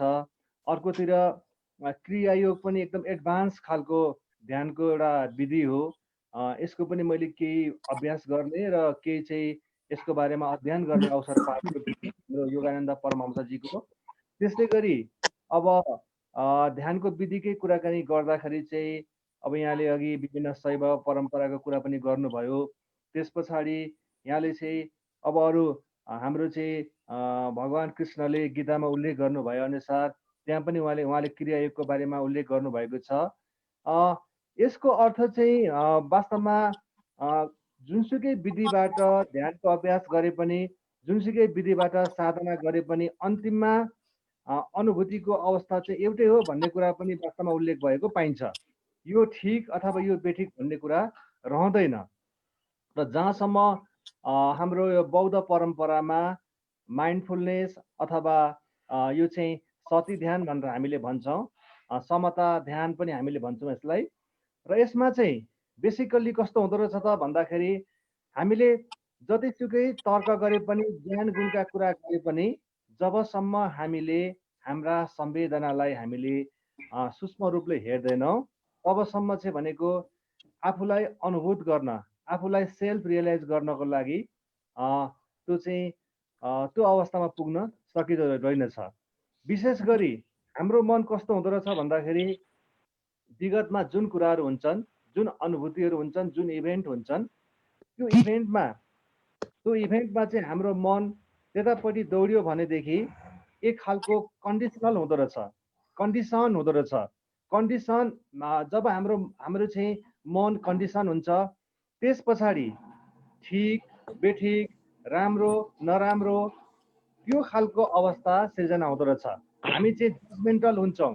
जब हामी जजमेन्टल हुन्छौँ, जब हामीले यो ठिक यो बेठिक बेठिक भनेर हामीले जब चाहिँ त्यसमा जान्छौँ, त्यहाँ गइसकेपछि यसरी यो कन्डिसन खालको चाहिँ हाम्रो मेन्टालिटीले, कन्डिसन खालको स्टेटले गर्दाखेरि हामीलाई कस्तो हुँदो रहेछ भन्दाखेरि हामी सीमित भयौँ र विभिन्न खालका समस्या आउने, विभिन्न खालका चाहिँ कुराहरूलाई एउटा लिमिट घेरामा हेरिसकेपछि हामीलाई विभिन्न खालका समस्याले जेल्दो रहेछ। यसको उपाय भनेको चाहिँ यदि हामीले माइन्डफुल भएर जब हामी श्वास प्रश्वासलाई समता भावले हेर्छौँ, त्यस पछाडि हाम्रा विचारलाई, हाम्रा संवेदनालाई कुनै पनि जजमेन्टल नगरिकन यसलाई हामी हेर्छौँ, त्यस पछाडि बिस्तारै बिस्तारै बिस्तारै भनेको चाहिँ हामी एउटा अनकन्डिसनल अवस्था हामीले अनुभूत गर्छौँ र त्यो अवस्थामा हामी जजमेन्टल हुँदैनौँ। त्यो बेलामा चाहिँ भनेको हामी न त विगतको बारेमा कुनै पश्चाताप गर्छौँ र न त भविष्यको बारेमा चिन्तित हुन्छौँ र हामी basically be at the present भनेको वर्तमान क्षणप्रति जागरुक भएर हामी हाम्रो यात्रालाई, ध्यान यात्रालाई चाहिँ अगाडि बढाउन सक्छौँ। र वास्तवमा चाहिँ यो माइन्डफुलनेसको अथवा विपसनाको अल्टिमेट गोल भनेको पनि वास्तवमा be at the present, be self, आफूले एउटा वर्तमान अवस्थाप्रति जागरुक भएर एउटा वर्तमान समयमा जागरुक भएर चाहिँ एउटा अवेर हुने, अनकन्डिसनल हुने र कुनै कुराहरूलाई चाहिँ जजमेन्टल नहुने। जब हामी जजमेन्टल हुन्छौँ, त्यहाँ राम्रो नराम्रो ठिक बेठिक भन्ने कुरा आउँछ। तीबाट चाहिँ हाम्रा दुःखका दिनहरू, विभिन्न अप्ठ्याराहरू सुरु हुन्छ भन्ने खालको मूल भाव चाहिँ यो माइन्डफुलनेसको हो। जहाँसम्म अघि विनोद सरले हजुर र अरू पद्धतिको आखिरमा चाहिँ भनेको अनकन्डिसन हुने, बी सेल्फ रियलाइजेसन चाहिँ सबै ध्यान पद्धतिको अल्टिमेट गोल हो जस्तो लाग्छ मलाई। र अरू ध्यान पद्धतिमा पनि आखिरमा चाहिँ केही पनि फरक अल्टिमेटली हुँदैन, सबै एउटै हो भन्ने लाग्छ मलाई। हाम्रो आदरणीय विशाल सर पुरै एकदम युरोपको नर्वेको मध्यरातमा पनि हाम्रो बीचमा जोडिनु भएछ। हाम्रो माया स्नेहले उहाँलाई जोडिराखेको छ। उहाँ जहिले जुनै पनि हाम्रो आमन्त्रणमा उहाँ चाहिँ हामीलाई साथ दिनुहुन्छ। एउटा सानो प्रश्नको उत्तर दिँदै आदरणीय विशाल सरलाई म शुभरात्रिको अभिवादन गर्न चाहन्छु। हाम्रो सी दोर्जेजी एउटा प्रश्न राख्नु भएछ। I read in an autobiography of a religious figure in which the author says, no matter how much we talk about compassion, no matter how much we talk about meditation, no matter how much we talk about knowledge, when time comes, everything becomes powerless. It was inferred our emotional impulses not being able to control. How do we take it? भनेर उहाँले चाहिँ प्रश्न राख्नु भएको छ।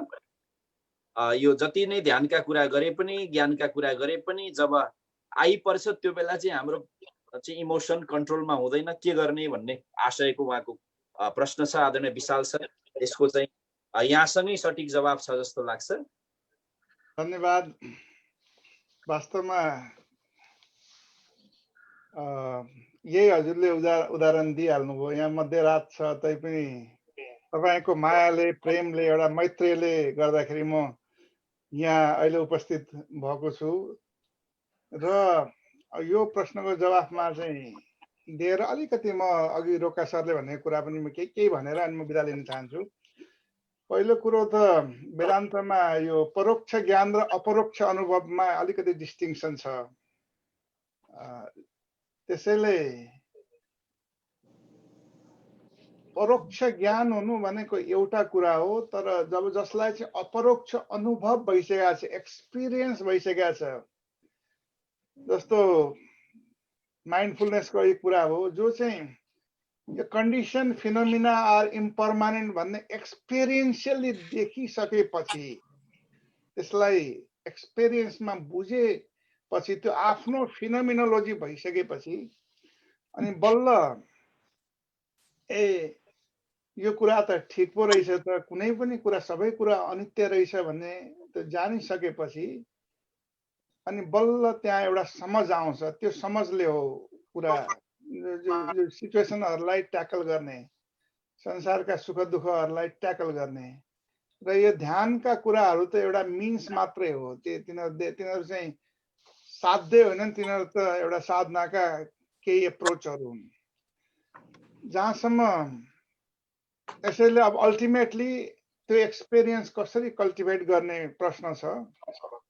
त्यसमा चाहिँ अघि विनोद रोका सरले जुन वेदान्तको कुरा गर्नुभयो, अरूको कुरा गर्नुभयो, 100 भन्नु र 5-20 भन्नु एउटै हो, तर मान्छेले नबुझेर त्यसलाई चाहिँ अलिकति त्यसको इसेन्स नबुझेर त्यहाँ समस्या हुन्छ। र अहिलेको संसारमा के छ भन्दाखेरि यो सूचनाको संसार हो। अलिकति यो डिफ्रेन्ट खालका विजडम ट्रेडिसनहरू छन्, बुद्धिज्म छन्, हिन्दुज्म छन्। यसको टर्मिनोलोजिकल डिफरेन्स र अन्टोलोजिकल ट्रुथमा केही समानता छ कि तीनै फरक छ कि भनेर अलिकति हेर्ने प्रज्ञा चाहिन्छ। किन भन्दा अहिलेका युवकहरूले, युवा पिँढीहरूले खालि एउटालाई यो धर्म अथवा यो this is the right path भन्यो भने काम लाग्नेवाला छैन। मैले कति युनिभर्सिटी कन्टेक्स्टहरूमा त्यो हेरेँ। जस्तो उदाहरणको लागि एउटै एक्जाम्पल लिउँ, वेदान्त अथवा उहाँले अष्टावक्र गीताको महागीताको पनि उहाँले एउटा उदाहरण दिनुभयो। यसको इसेन्स भन्दाखेरि जीव हो ब्रह्मैव नापर। यो जुन जो जीव हो, जो युनिट कन्सियसनेस हो, it's same as the cosmic consciousness. अब यसको चाहिँ ग्रस ट्रान्सलेसन भनेको यही हो। यसलाई बुद्ध धर्मको दृष्टिकोणले हेर्नुभयो, खास गरी महायान ट्रेडिसनमा भने त्यहाँ चाहिँ एभ्रीबडी इज पोटेन्सियल बुद्ध है, जसलाई तथागत गर्भ जुन भनिन्छ महायानको ट्रेडिसनमा। भन्नाले त्यहाँ पनि एभ्रीबडी इज पोटेन्सियली बुद्ध भन्नु र जीवो ब्रह्मैव नापर भन्नु एउटै कुरा हो वास्तवमा। यो चाहिँ अर्को कुरो क्रिस्चियनिटीतिर आउनुहोस्, गोस्पेल अफ जोन, खास गरी जोनले धेरै काम गरेको छ त्यसमा। Me and my father is one भन्नु पनि जीवो ब्रह्मैव नापर भन्नु नै हो। इस्लामतिर आउनुहोस्, एउटा छ अत्वाहिद of Allah, everything is Allah, the unity dimension of Allah. यी सबैलाई यदि चाहिँ पहिला प्रज्ञाको भावले हेरिसकेपछि ओहो यहाँ त टर्मिनोलोजिकल डिफरेन्स मात्रै रहेछ, यसमा चाहिँ अन्टोलोजीको त केही पनि फरक रहन्छ भन्ने त्यो भइसकेपछि अनि त्यो जुन अल्लाह कन्सियसनेस हो अथवा जुन चाहिँ जुन kingdom of God, kingdom of Lord which is inside me, अथवा अत्ता हि अतनो नाथो अत्ता हि अतनो गति, अथवा जीवो ब्रह्मैव नापर, अथवा यु आर द ब्लिस, सच्चिद आनन्द तिमी नै हो, तत्त्वमसि, जुन कुरा तपाईँले खोजी गरिराख्नु भएको छ तपाईँ आफै नै हो भन्ने कुराहरूको मिनिङ चाहिँ रिभिल हुन सुरु गर्छ। त्यसैले नो मेटर जस्तो खालको मेडिटेसन गरे पनि, जे गरे पनि, जब त्यो नलेज, त्यो परोक्ष ज्ञान चाहिँ अपरोक्ष अनुभव भइसकेपछि अनि काम बन्छ। अब यो कुरा मैले आज यति नै भन्न चाहेर मलाई जुन हजुरहरूले जुन मौका दिनुभयो यसका लागि सबैलाई मैले आफ्नो हृदयदेखि नै सशत प्रणाम गरेँ।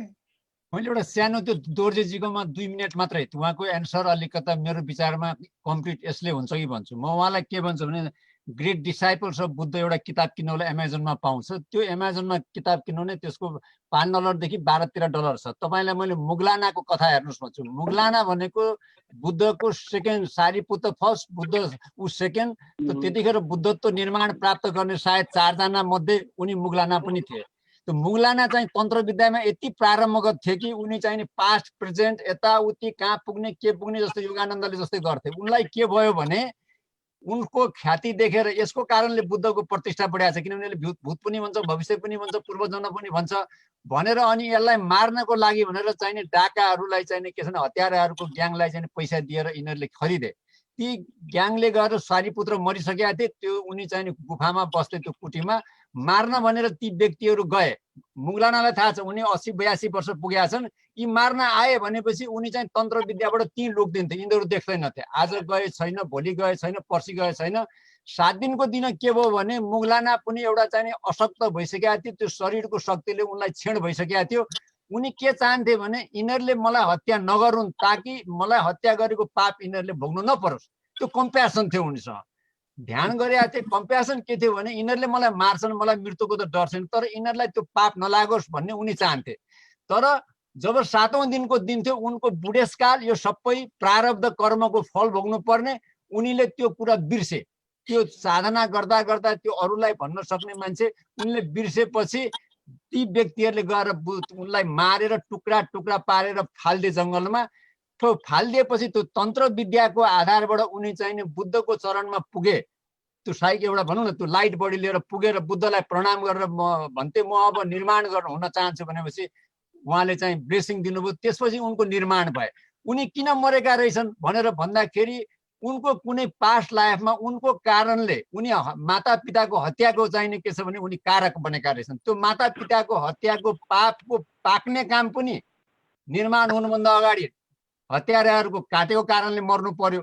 तर उनमा कम्प्यासन के थियो भने यिनीहरूले मारे पनि मलाई मतलब छैन, तर यिनीहरूलाई पाप नलागोस् भन्ने त्यहाँ कम्प्यासन थियो। त्यसैले तपाईँको प्रश्न के थियो भने एउटा रिलिजियस व्यक्तिले के भन्यो भने जतिसुकै धर्मको कुरा जतिसुकै आचरण गरेपछि एन वक्तमा त्यो कहाँ जान्छ भने हो जान्छ, किनभने त्यसले प्रारब्धको कारणले कुनै कुरो भोग्नु पर्छ भने जान्छ। सारीपुत्रको मृत्यु त्यसरी भएन, उनी होसमै मरे।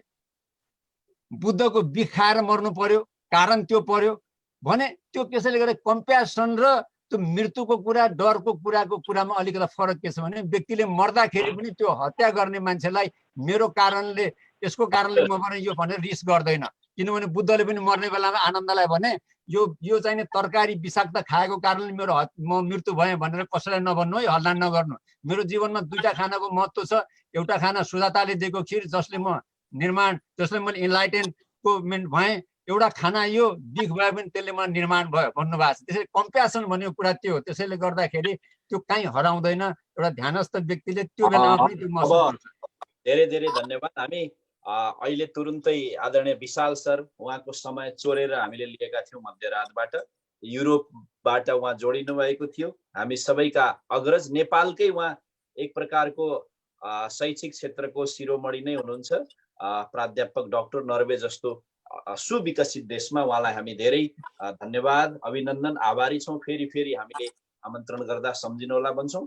मिठो सपनाको, सुस्वास्थ्यको यहाँको कामना गर्दै अहिले यहाँलाई हामी शुभरात्रि भन्छौँ। यता हामी अरू सबै साथीहरू पनि हामी केही बेरमा समापनतर्फ जानेछौँ। धेरै धेरै धन्यवाद आदरणीय विशाल सरलाई।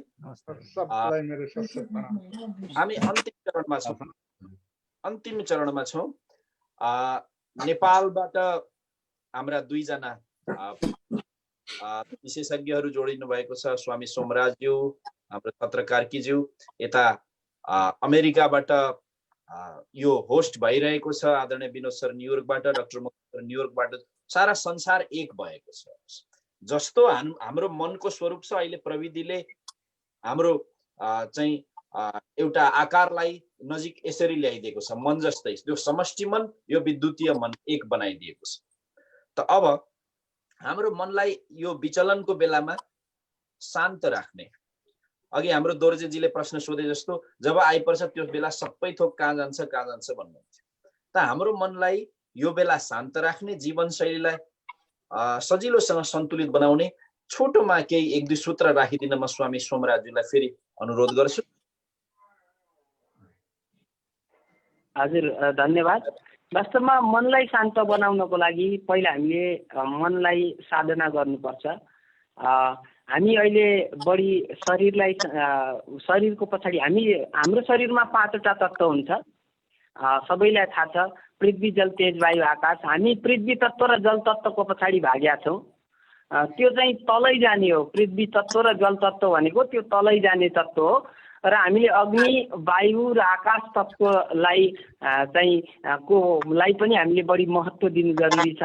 त्यो चाहिँ माथि जान्छ भनेको त्यसले चाहिँ हामीलाई मनलाई एकत्रित गर्नको लागि अत्यन्त सहायक हुन्छ।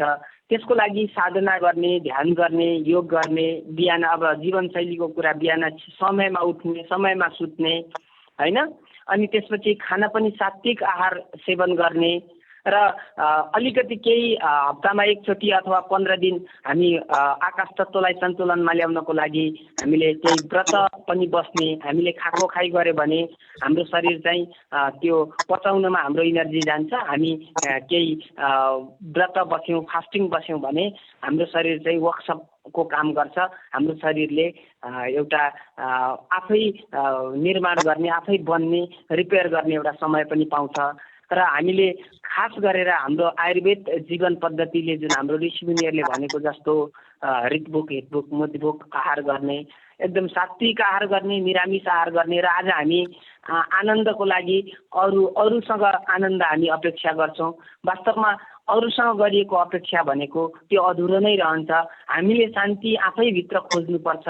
यतिखेर विचलित भएर होइन, हामीले अत्यन्त स्थिर भएर हामीले आफै साधना गरेर एकान्तवासले हामीले आफैले आफैलाई चिन्नुपर्छ, आफ्नो अस्तित्वलाई चिन्नुपर्छ, अनि मात्र हाम्रो मन एकत्रित हुन्छ। आज हामी मनलाई भड्काएका छौँ, हामी भौतिकताको पछाडि कुदेका छौँ। जबसम्म हामी भौतिकताको पछाडि कुद्न छोडेर हामी आफूभित्रको यात्रा गर्न छोड्दैनौँ, हामीले धेरै विश्व घुम्यौँ होला, तर आफूभित्रको यात्रा गरौँ, अनन्तको यात्रा गरौँ, आफूभित्र घुम्ने कोसिस गरौँ, जहाँ चाहिँ विश्वमा नपाइने आनन्दको अनुभूति हुन्छ। हामी यस्तो आनन्द एउटा यात्रा गऱ्यौँ, अन्तर्मनको यात्रा गऱ्यौँ भने अवश्य पनि मन शान्ति हुन्छ। मनलाई एकत्रित गर्नको लागि भौतिकता भन्दा पनि हामी साधनातिर उन्मुख भयो भने अवश्य पनि हामीले हाम्रो जीवनको मूल्य, हाम्रो जीवनको मान्यता, हाम्रो जीवनको यथार्थता हामीले पाउन सक्छौँ। र अघि थोरै गाईको कुरा पनि रोकिएको थियो, मैले थोरै प्रश्न गरेँ। जस्तै एउटा खुर्सानी एकजनाले खायो भने एकजनालाई पुग्छ, तर हामीले अग्निमा हाल्यो भने सबैलाई जान्छ। त्यस्तै घिउ पनि हामीले अग्निमा हाल्यो भने सारा देवी देवताहरूले भनेर, हामी देवता भनेको दिनेलाई भन्यौँ होइन, सारा पर्यावरणले पाउँछ। र यो यज्ञको पनि महत्त्वपूर्ण भूमिका छ। यो पनि मनलाई कन्ट्रोल गर्नको लागि हामी विभिन्न मन्त्र जप गर्छौँ। मनना प्रायते इति मन्त्र, जसले मनलाई नै हजुरको तार्छ, त्यो मन्त्र हो। त्यसकारण हामीले विभिन्न मन्त्र जप गर्न सक्छौँ, यज्ञ अनुष्ठान गर्न सक्छौँ, एक्लै बसेर पनि विभिन्न ध्यान पद्धति अपनाउन सक्छौँ, प्राणायाम, आसन आदि इत्यादि गर्न सक्छौँ। आसनले नि शरीरलाई स्थिर बनाउँछ, प्राणायामले मनलाई, शरीरलाई हल्का बनाउँछ।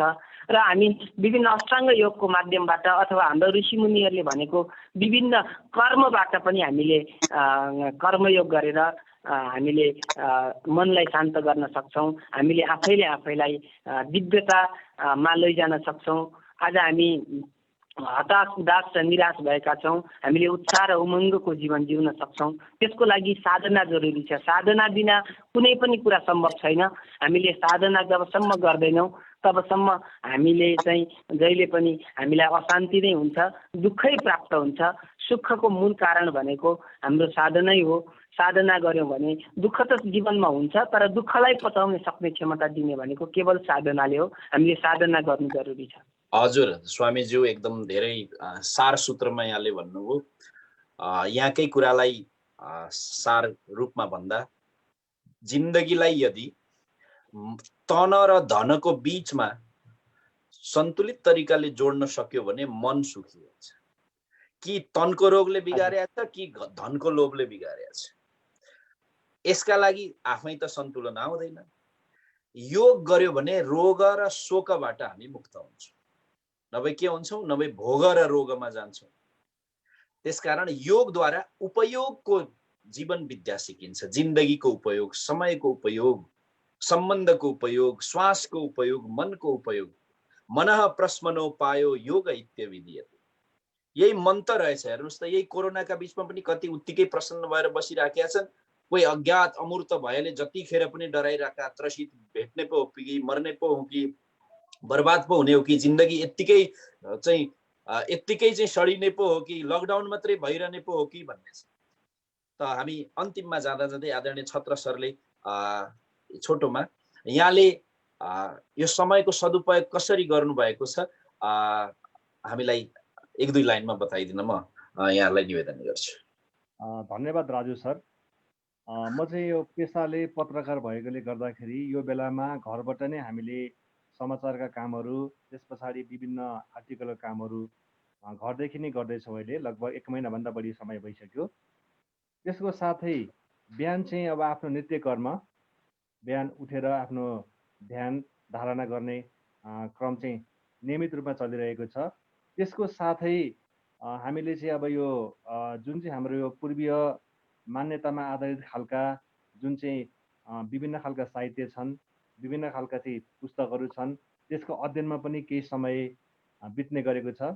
त्यस्तै गरी मेरो अनुसन्धानको जुन विषय माइन्डफुलनेस छ र जुन चाहिँ बौद्ध दर्शनको कुराहरू छ, त्यसमा पनि मैले समय बिताउँदै गएको छु। र यसरी यो दिनभरिको समय चाहिँ वास्तवमा कतिपयले चाहिँ के भन्नुहुन्छ भन्दाखेरि कसरी बिताउने, के गर्ने भनेर चाहिँ उहाँहरूले भन्नुहुन्छ।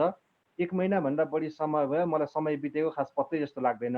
किनभने समय चाहिँ अब वास्तवमा यो अलिक अपुगै भएको हो कि जस्तो मलाई महसुस हुन्छ। किनभने यसमा आफ्नो साधना, अध्ययन, अनुसन्धान अनि आफ्नो चाहिँ व्यावसायिक काम पनि घरदेखि गरेकोले गर्दाखेरि समय चाहिँ एकदमै लम्बिएको, समय बढी भएको भन्ने कुरा चाहिँ मलाई त्यस्तो महसुस भएको छैन।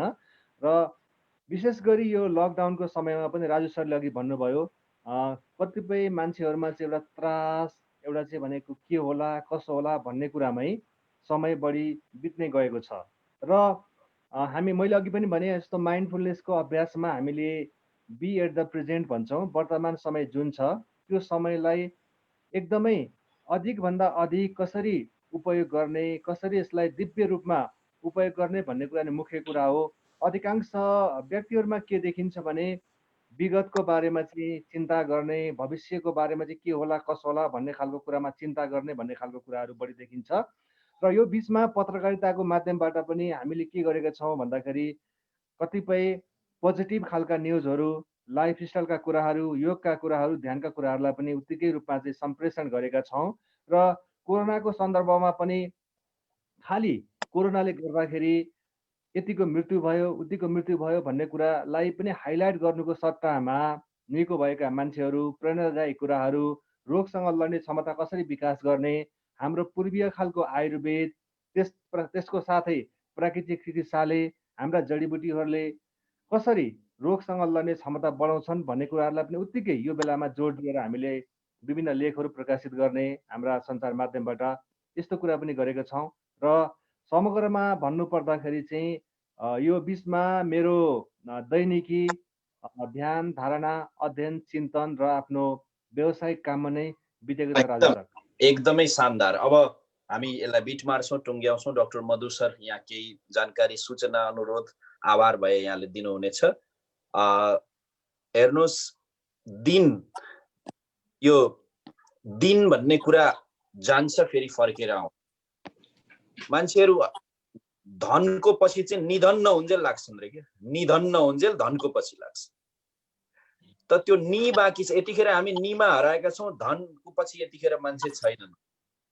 त्यो नि भनेकै के हो भन्दा निसर्ग, प्रकृति। त यतिखेर प्रकृतिसँग जोडिने, प्रकृतिमा जिउने, प्रकृतिको भाषालाई बुझ्ने बेला हो। सबैलाई अनुरोध छ, सबै प्रसन्न रहेर शारीरिक स्वास्थ्य, मानसिक स्वास्थ्य, आध्यात्मिक स्वास्थ्यलाई सन्तुलनमा राख्दै, खानपानलाई ठिक गर्दै, यतिखेर आजीविका भावले खाऊ, उपभोग भावले नखाऊ भन्ने म अनुरोध गर्छु। साधनाको कुरा सोचौँ, साधनको कुरा यतिखेर बिर्सिदैनौँ भन्ने म अनुरोध गर्छु। चित्र नहेरौँ, यतिखेर कहाँ के फिगर नहेरौँ, चरित्र हेरौँ भन्ने म अनुरोध गर्छु। आवरण नहेरौँ, यतिखेर आफ्नै आचरणमा रमाउँ भन्ने अनुरोध गर्दै अब यहाँहरू सबैलाई म धन्यवाद दिन्छु। विशेष गरी नेपालबाट जोडिनुहुने, नर्वेबाट जोडिनुहुने विज्ञलाई आदरणीय मधु सर तर्फ अब म संकेत गर्छु यसलाई बिट मार्न, टुङ्ग्याइदिन। डाक्टर राजु सर, यो तपाईँको मोडरेसनबाट जुन आजको प्रोग्रामको सञ्चालन भइरहेको छ, यहाँ जीवन र अहिलेको वर्तमान परिवेश बारेमा धेरै कुराहरू आए, सारगर्भित कुराहरू आए, गहन कुराहरू आए र गम्भीर कुराहरू आए, जुन हामीले मनन गर्न आवश्यक नै थियो आजको सन्दर्भमा। हजुर र कोरोनाले आक्रान्त गरेको आज विश्वमा यसको हामी सन्तस्त मात्र छैनौँ कि अब यसलाई अलिकति व्याख्या गर्नुपर्ने अवस्था थियो नि आजको परिवेशलाई। हरेक कुराको अघि पनि हामीले यहाँ दर्शकहरूबाट आएको क्वेसनको जवाफ दियौँ। केही हदसम्म रश्मि भट्टजीको लाइनमा हुनुहुन्छ, उहाँले पनि केही सुझाव दिनुभएको छ है। उहाँलाई पनि हामी सम्पूर्ण दर्शकलाई म धन्यवाद दिन चाहन्छु यतिखेर।